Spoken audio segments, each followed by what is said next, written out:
Hello everyone, welcome back to my YouTube channel. Today I bring you the story of Bill Gates, one of the richest person on earth. How did he become so wealthy? Well, we are going to dive into that in this video. Let's start from his early life. He was born on October 28, 1955 in Washington. He attended a public elementary school for his first few years of education before being admitted to a private preparatory school.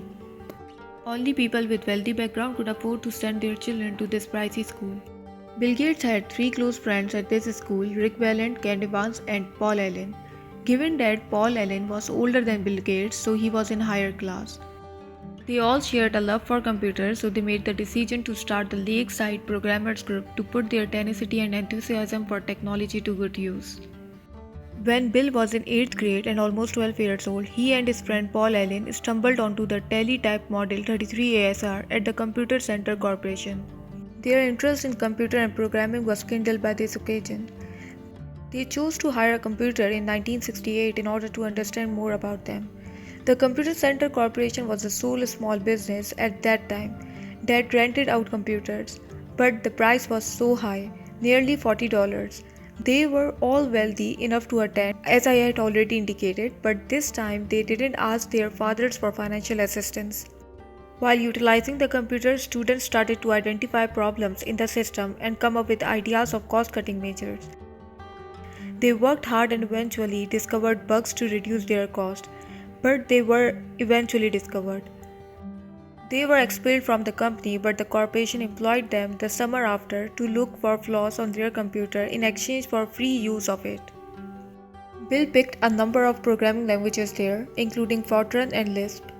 However, after a few years, this shop closed, which once put an end to their investigation.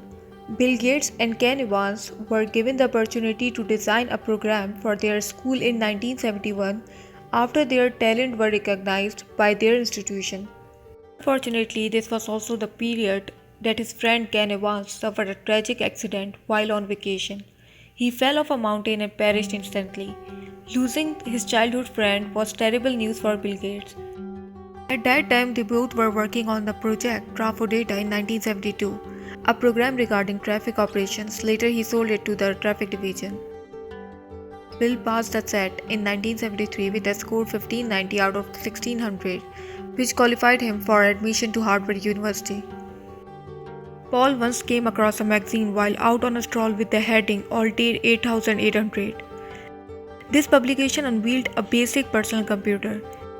Inquiring about the possibility of developing software in the then common basic programming language, Bill and Paul contacted the businessmen. Bill made the decision to leave Harvard University and instead focus on developing software that they later sold to Altair Microcomputers. They were also developing a new operating system at this time.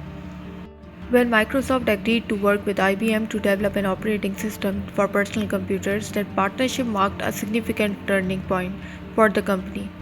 This collaboration resulted in the development of MS-DOS, a straightforward yet powerful operating system that became the norm for early personal computers. This agreement gave Microsoft a reliable source of income and a foundation for future advances. They unveiled Windows 1.0 in November 1983, and it was launched formally in 1986. In 1986, the initial public offering started with shares priced at $21, rising to $28 following the first trading day. With a net worth of over $120 billion, Bill Gates ranked as the sixth richest person in the world.